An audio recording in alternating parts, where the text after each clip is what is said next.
Hello, friends, and welcome to the Exams Made Simple. We are back again with the Hindu Complete Newspaper Analysis for 2nd of March 2025. 2 मार्च 2025 का the Hindu newspaper analysis देखेंगे और जितनी भी important खबरें हैं वो सारी डिस्कस करेंगे. जितना मैं बता रहा हूँ उससे ज़्यादा आपको पढ़ने की आवश्यकता नहीं रहेगी. It is more than enough. Current में इतना ही पूछा जाएगा जितना अपन पढ़ रहे हैं, है ना. बहुत ज़्यादा आपको 50 अलग अलग मैगजीन 50 अलग अलग जगहों से पढ़ने की आवश्यकता नहीं है. The newspaper will suffice. Start करेंगे. सबसे पहले तो फ्रंट पेज पे जो कुछ वैसी न्यूज़ आर्टिकल्स हैं जो कि ठीक है हमने पढ़ी हैं.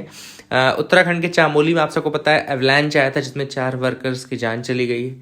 तेलंगाना में टनल में कुछ लोग फंसे, उसमें भी 4 ही लोग फंसे हुए हैं. तो the hopes are very slim as per the Telangana minister and all. तो I hope you got clarity regarding this. ये बहुत ज़्यादा इंपॉर्टेंट नहीं है from exam point of view. ठीक है, आपको पता होना चाहिए. Next let's move to pay compensation to the construction workers hit by GRAP. अब सुप्रीम कोर्ट ने कहा है कि आप कंपनसेशन दें उन वर्कर्स को जिनको ग्रैप के कारण दिक्कत हो रही है. ठीक है ना. तो ये आदेश जो सुप्रीम कोर्ट का है वो किसके लिए है? States like Haryana, Uttar Pradesh and Rajasthan. क्यों? क्योंकि यहाँ पर जीआरएपी के जो गाइडलाइंस हैं वो लागू होते हैं. जीआरएपी मतलब कि आपका ग्रेडेड रिस्पॉन्स एक्शन प्लान. ठीक है ना. ग्रेडेड रिस्पॉन्स एक्शन प्लान क्या होता है? जब एनवायरमेंटल पोल्यूशन बहुत ज़्यादा बढ़ जाता है, यानी कि जब आपका एयर पोल्यूशन बहुत ज़्यादा बढ़ जाता है, तो अलग अलग मेजर्स, अलग अलग category A, category B, category C, मतलब कैटेगरी 1, कैटेगरी 2, कैटेगरी 3, कैटेगरी 4, इस तरीके के अलग अलग कैटेगरीज में चीज़ें बंद होने लगती है. जैसे कि पहले स्टेज पे कुछ बंद करेंगे, सेकंड स्टेज में कुछ एक्टिविटीज़ बंद कर देंगे. तो इनका ये कहना है कि भाई ग्रेडेड रिस्पॉन्स एक्शन प्लान में एनवायरमेंटल पोल्यूशन के कारण आपने एक्टिविटीज़ बंद कर दी. अब एक्टिविटीज़ तो आपने बंद कर दी, लेकिन जो डेली वेज के वर्कर्स हैं, जो रोज़ दिहाड़ी में कमा करके खाते हैं, अपने परिवार का भरण पोषण करते हैं, उनका क्या? You haven't think about that, है ना. तो इसलिए उन्होंने बोला कि नेशनल कैपिटल रीजन, जो एनसीआर रीजन है जिसमें दिल्ली, हरियाणा ये वाला पार्ट आता है, तो वहाँ पे जितने भी वर्कर्स हैं जिनको प्रॉब्लम हुई है बिकॉज ऑफ दिस जीआरएपी या फिर शट डाउन, तो पे कंपनसेशन फॉर दैट. तो जीआरएपी अगर आपसे कोई पूछे क्या है, तो graded response action plan it is an anti pollution measure. Anti pollution measures होते हैं जीआरएपी के अंदर, and they are implemented based on the average air quality in the Delhi NCR region. अब आपके लिए एक छोटा सा सवाल इस न्यूज़ आर्टिकल से ये रहेगा कि आप मुझे एयर क्वालिटी इंडेक्स के 8 पॉल्यूटेंट्स के नाम बताएंगे और एम्बियंट एयर क्वालिटी इंडेक्स के 12 पॉल्यूटेंट के नाम बताएंगे. Please do tell. एंड आपसे एक और रिक्वेस्ट रहेगी कि please do like the video. अगर आपने वीडियो देखा है यहाँ तक, इस न्यूज़ आर्टिकल को पढ़ा है, तो please do like the video, do share it among your friends as well. आपको कंटेंट तो अच्छा लग ही रहा है तो प्लीज़ लाइक ज़रूर करें, है ना. तो अब की बार 200 पार, 100-200 लाइक तो पार कराओ यार. कब तक मुझे भी तो खुशी मिले. और थम्स अप देखता हूँ तो मुझे भी खुशी मिलती है. तो please do that from your and, है ना. इंसान ही हूँ ना आखिरकार. तो please do that from your and. तो एयर क्वालिटी इंडेक्स और national ambient air quality index के पॉल्यूटेंट्स के नाम आप बताना. 8 हैं आपके एयर क्वालिटी इंडेक्स में और 12 हैं आपके एम्बियंट एयर क्वालिटी इंडेक्स के अंतर्गत. तो please do tell me that also. यहाँ पे लिखा है MP stresses Urdu's role in the freedom struggle. तो यहाँ पे एमपी को और कोई नहीं, आई थिंक असदुद्दीन ओवैसी हैं जिन्होंने उर्दू लैंग्वेज के महत्व बताया. उन्होंने 2-3 बहुत अच्छी चीज़ें बोली. तो मुझे लगता है आपको पता होना चाहिए. पहली चीज़ तो आपको ये पता होना चाहिए कि Urdu is a protected language under schedule 8, है ना. ये तो पता है ना कि शेड्यूल 8 के अंदर protected languages, and schedule 8 is related to your this languages only, official languages. ठीक है. तो ये एक चीज़ आपको पता होनी चाहिए. दूसरी चीज़ आपको ये पता होनी चाहिए कि जो उर्दू भाषा है उसके ओरिजिन कैसे हुआ. तो इस आर्टिकल में नहीं लिखा है उर्दू भाषा का ओरिजिन, लेकिन मैं आपको बता दूं उर्दू जो है उसको कैंप लैंग्वेज बोलते हैं. कैंप लैंग्वेज बोलते हैं. कैंप लैंग्वेज क्यों बोलते हैं? क्योंकि इसका जन्म जो है वो कैंप में हुआ है. ये कोई इस्लामिक लैंग्वेज नहीं है. इसको ये मत समझना कि इस्लाम की लैंग्वेज है. कई लोग ऐसा मिसकंसेप्शन रखते हैं. यही चीज़ असदुद्दीन ओवैसी ने भी यही बोली है. It is not the language of Muslims. आप ये दिमाग से निकाल दो कि ये मुस्लिम्स की लैंग्वेज है, कुछ है ना. तो give respect to this. Actually मैं उर्दू का आप जब ओरिजिन पढ़ेंगे, आपने सबने एनसीईआरटी पढ़ी होगी, ये कैंप्स में डेवलप हुई है जहाँ पे आर्मी में लोग, पर्शियन आर्मी के भी लोग आते थे जो पर्शियन बोलते थे, हिंदी बोलने वाले भी लोग आते थे. तो पर्शियन प्लस हिंदी जब मिली तब उसने उर्दू को जन्म दिया. ठीक है ना. तो Urdu is actually a combination of Persian and Hindi, है ना. तो please make sure you remember that. इसीलिए उर्दू को कई लोग मतलब हिंदी की बहन भी बोलते हैं. तो because of that reason only. तो Persian plus Hindi gave reason to Urdu का मतलब भी यही होता है कि ये जो वहाँ डेवलप हुई हो, कैंप्स में डेवलप हुई हो. आर्मी कैंप्स में इसका डेवलपमेंट सबसे ज़्यादा हुआ है. ठीक है ना. तो ये language it has developed in army camps. तो please make sure you remember this thing as well as regarding the origin of Urdu. It's a very beautiful language, very very beautiful language. अगर आपने कभी जॉन एलिया को नहीं सुना, या आपने कभी मतलब बहुत सारे ऐसे ऐसे लोग रहे हैं जिनको आप सुन सकते हैं. मॉडर्न डे में अगर आप जाकिर खान को सुनिए, है ना, जाकिर खान को भी आप सुन सकते हैं. इज़ अ वेरी गुड, मतलब उर्दू में बहुत अच्छा कई शायरियाँ करते हैं, कई, है ना. तो ये सारी चीज़ें आप सुन सकते हैं. आगे मूव करते देखते हैं और क्या इंपॉर्टेंट न्यूज आर्टिकल है जिनके बारे में हमको डिस्कस कर रहे हैं. तो you can move ahead with me. UGC's new draft rules seek to redefine discrimination. अब यूजीसी अपना नया ड्राफ्ट लेकर के आ रहा है. किस चीज का ड्राफ्ट है? UGC promotion of equity in higher education institutions regulations 2025. UGC promotion of equity in higher education institutions regulations 2025, जो कि डिफाइन करते हैं कास्ट बेस्ड डिस्क्रिमिनेशन को. Now these regulations will explicitly define caste based discrimination as discrimination on the basis of caste और tribe only against the members of the scheduled caste and scheduled tribe. अब पहले तो उन्होंने caste based discrimination को define कर दिया और कह दिया कि it is the discrimination on the basis of caste और tribe only against the members of scheduled caste and scheduled tribe. ठीक है ना. इसके बाद ये डिस्क्रिमिनेशन को भी डिफाइन करता है, एनी अनफेयर, डिफरेंशियल और बायस्ड ट्रीटमेंट और any such act against any stakeholder on solely the grounds of religion, race, caste, sex, place of birth और एनी ऑफ देम. ठीक है ना. तो आप समझ रहे हैं ना, एक तो उन्होंने कास्ट बेस्ड डिस्क्रिमिनेशन को डिफाइन किया, फिर उसका डिस्क्रिमिनेशन को डिफाइन किया. ठीक है ना. इससे पहले जो रेगुलेशंस आए थे इक्विटी वाले, वो 2012 के रेगुलेशंस थे. दीज रेगुलेशंस वर ऑफ 2012, जहां पर डिस्क्रिमिनेशन डिफाइंड था as any discrimination, any distinction, any exclusion, any limitation और preference that impairs equality of treatment. अब देखो ये काफी ब्रॉड थी. अगर आप अभी देखें तो now the new definition is much narrower in the concept. क्योंकि पहली, अगर आप पहले की बात करो तो पहले की डेफिनेशन में न केवल caste, creed, language, religion, ethnicity, gender और डिसेबिलिटीज भी इंक्लूडेड थे, है ना. But now they are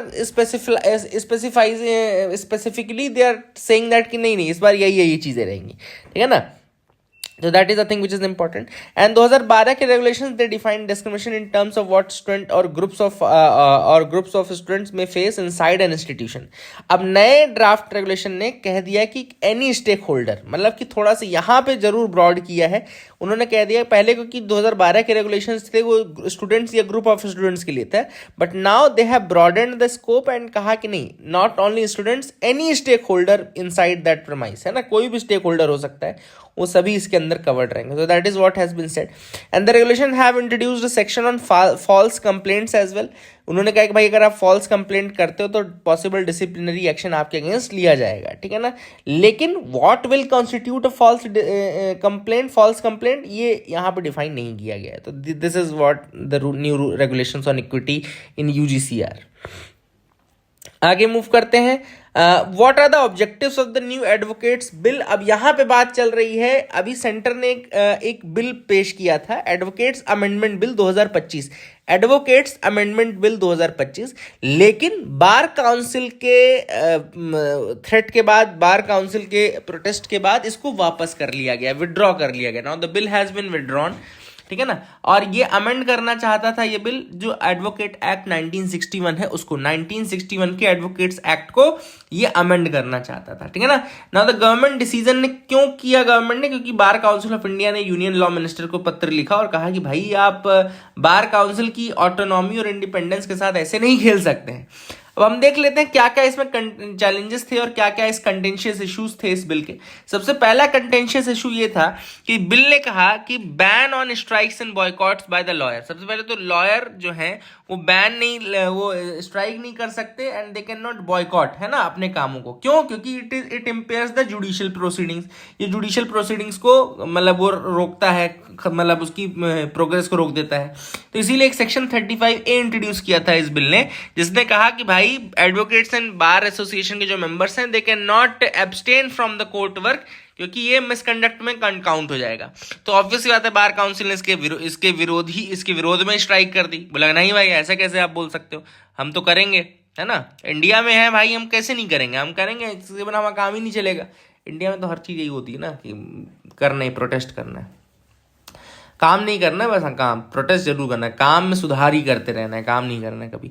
however अब बिल ने हालांकि कहा था कि आप नॉर्मल अपने वर्किंग कंडीशंस को इंप्रूव करने के लिए कर सकते हो, लेकिन आप ऐसे नहीं कर सकते कि एडमिनिस्ट्रेशन ऑफ जस्टिस इम्पीड होने लगे, ठीक है ना, तो दैट वाज नॉट काउंटेड।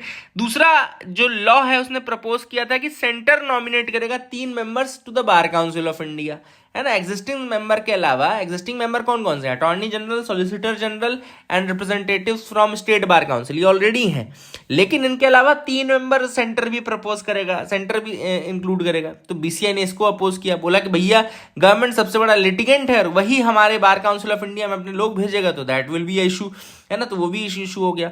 इसके अलावा ऑथर ने ये भी कहा कि इस बिल में एक और चीज थी कि जो स्टेट बार काउंसिल्स थे उनकी पावर बिल्कुल खत्म करने के लिए था ये बिल।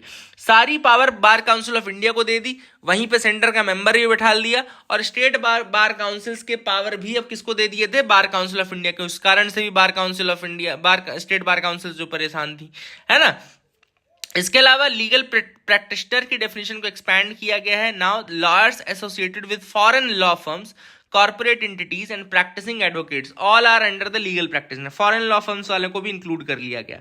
इसके अलावा स्टैट्यूटरी रिकॉग्निशन दिया गया है कॉर्पोरेट लॉयर्स को who are working in law firms and as in house counsel के रूप में जो है कंपनीज में, उनको भी लॉयर माना गया है। Additionally the bill empowers the centre to formulate rules governing the entry of foreign law firms and lawyers into India. तो बिल एम्पावर करता है सेंटर को कि वो रूल बना सकती हैं governing the entry of foreign law firms and lawyers in India. ये भी बीसीआई यानी कि जो बार काउंसिल ऑफ इंडिया उसने अपोज किया। तो I hope you got clarity regarding this article, बहुत ही अच्छा आर्टिकल था, आपको समझ में आ गया होगा। Why is India steering at an obesity challenge, यहाँ पे ओबेसिटी की बात चल रही है, प्राइम मिनिस्टर नरेंद्र मोदी ने भी इस चीज को उठाया था अभी मन की बात में। और WHO जो है वो डिफाइन करता है ओवरवेट या ओबेसिटी को एज एन एबनॉर्मल और excessive fat accumulation that presents a risk to health, है ना, एक ऐसा एक्सेसिव फैट एक्यूमुलेशन जो आपको प्रेजेंट करता है risk of health and all.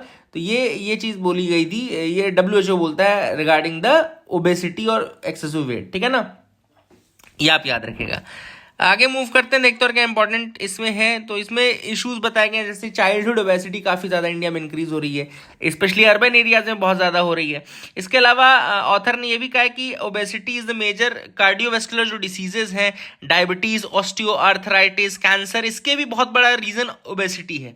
And India जो है वो लीड करता है in the number of people with diabetes in the world, है ना। तो ये भी एक रीजन है कि क्यों हमारे यहाँ इतने ज्यादा डायबिटिक पेशेंट्स एंड ऑल है। कार्डियोवास्कुलर डिसीजेस जो इस समय नॉन कम्युनिकेबल डिसीजेज में लीड कर रही है, वहां पे बहुत सारे केसेस इंडिया में आपको देखने को मिल रहे हैं, ठीक है ना। ओबेसिटी क्यों बढ़ रही है, सबसे पहले ऑथर ने कहा कि जो अनहेल्दी डाइट है लोगों की, that is the first reason. Ultra processed food आजकल जो मिलने लगा है, lowered level of physical activity घट गई है। एयर पोल्यूशन भी एक रीजन है, क्योंकि ये प्रोवोक करता है इन्फ्लेमेशन को, that predisposes the body to cardio metabolic diseases. तो यहाँ पे ऑथर ने कहा है कि एक एयर पोल्यूशन भी एक रीजन है। एंड एक रीजन सबसे बड़ा जो ऑथर ने बताया वो ये है कि कॉस्ट इज अनदर फैक्टर, क्योंकि लो इनकम हाउस होल्ड्स के लोग जो हैं वो डिपेंड करते हैं पब्लिक डिस्ट्रीब्यूशन सिस्टम में, और इस कारण से वो बहुत ज्यादा कार्बोहाइड्रेट्स लेते हैं, क्योंकि राइस, वीट, ये सब ज्यादा मिलता है पीडीएस सिस्टम में। अब भाई जब आप हेल्दी फूड अफोर्ड ही नहीं कर सकते तो आप कहाँ से खाओगे, ठीक है ना। प्रोटीन आप बोलोगे प्रोटीन डाइट लो, आजकल देख रहे हो वे प्रोटीन का रेट 5,000, 6,000, 7,000 के पैकेट आ रहे हैं, वो जो 10 दिन चलते हैं, तो आप कहाँ से अफोर्ड कर पाओगे, ठीक है ना। So that is what has been mentioned in this article. I hope you got clarity. I hope आपको समझ में आ गया होगा। आगे मूव करते हैं, एक है gene therapy for male syrup urine disease. अब यहाँ पे एक डिसीज का नाम है मेल सिरप बोल दिया, मैपल सिरप यूरिन डिसीज। याद रखिएगा एक काफी डिबिलिटेटिंग जेनेटिक डिसऑर्डर है, याद रखिएगा, it's a genetic disorder, maple syrup urine disease बोलते हैं इसको। और ये maple syrup urine disease gene defect है जो कि आता है because of the mutation in 3 genes में म्यूटेशन होता है। याद रखिएगा, maple syrup urine disease 3 genes में म्यूटेशन होता है। और ये म्यूटेशन, ये जीन्स कौन से हैं, ये वो जीन्स है जो इनकोड करते हैं the protein subunits of the branched chain alpha keto acid dehydrogenase complex, BCKDH। याद रखिएगा, एक प्रोटीन है branched chain alpha keto acid dehydrogenase complex, BCKDH, है ना। एंड इससे क्या होता है कि भैया अगर आपके ये कॉम्प्लेक्स नहीं होगा, है ना, इस कॉम्प्लेक्स का अगर लॉस होगा, BCKDH का अगर लॉस होगा, तो it will prevent the body from properly breaking down several amino acids. तो ये बॉडी फिर आपकी अमीनो एसिड ब्रेक नहीं कर पाएगी, एंड जब ब्रेक नहीं कर पाएगी अमीनो एसिड को, तो what will happen, eventually leading to neurological symptoms and life threatening brain damage, है ना। तो न्यूरोलॉजिकल सिम्टम्स और लाइफ थ्रेटनिंग ब्रेन डैमेज आपको होने लगेगा। तो this is what has been said, and इसका ट्रीटमेंट अभी तक केवल था कि लीवर ट्रांसप्लांटेशन कराओ या फिर स्ट्रिक्ट जीरो प्रोटीन डाइट खाओ, है ना। तो वो दोनों ही कॉम्प्लेक्स थे। तो ये जो नई जीन थेरेपी है, ये रिप्लेसमेंट थेरेपी है, जीन रिप्लेसमेंट थेरेपी है, जो कि 2 क्लासिक MSUD के केसेस को ठीक करती है, और उसमें आपकी बॉडी के अंदर ये अपने से एक्स्ट्रा BCKDH और BCKDH A और B, अल्फा और बीटा, दोनों सिस्टमिकली इंट्रोड्यूस कर देती है। तो आपके अंदर जो BCKDH की कमी है वो खत्म हो जाती है। तो that is how it works. ICMR imports links higher levels of selenium in wheat to hair losses। अब ऑथर ने यहाँ ये कहा है कि जो हेयर लॉस है वो उसका बहुत बड़ा रीजन है कि वीट में आजकल सेलेनियम कंटेंट ज्यादा है। सेलेनियम एक्चुअली सॉइल में, अर्थ में नेचुरली आता है, सेलेनियम हायर कंटेंट के कारण होता है। याद रखिएगा, सेलेनियम जब ज्यादा हो जाता है बॉडी में तो उसको बोलते हैं सेलेनोसिस। याद रखिएगा, this is known as selenosis, excessive intake of. I think selenium में आप सबने पढ़ा होगा, जब पीरियोडिक टेबल पढ़ते हैं तो उसमें 34 नंबर पर आता है सेलेनियम, है ना। आई थिंक 34 नंबर पर ही आता है। एक बार पीरियोडिक टेबल देखना, मुझे कमेंट सेक्शन बताना कि किस में आता है। तो selenium is basically that, and selenium एक नॉन मेटल है जो कि बॉडी में जरूरी भी है, बॉडी में थोड़ा मतलब ये एंटीऑक्सीडेंट भी होता है, कैंसर एंटी कैंसर भी होता है, लेकिन एक्सेसिव सेलेनियम कॉजेज सेलेनोसिस, और selenosis which is characterized by sudden hair loss. तो याद रखिएगा, सडन हेयर लॉस का बहुत बड़ा रीजन ये भी है, एक्सेसिव सेलेनियम कंटेंट। तो I hope you got clarity regarding that. नए हमारे सेबी के चीफ हैं तुहिन कांता पांडे, तो please make sure remember this. SEBI का मैंने आपको बताया था कि 1988 में बनी थी, 1992 में इसको स्टैट्यूटरी राइट दिए गए थे बाय एक्ट, सेबी एक्ट, ठीक है ना। तो I hope you got clarity. That is it for the day. Keep loving us, keep sharing us. Thank you, have a nice day.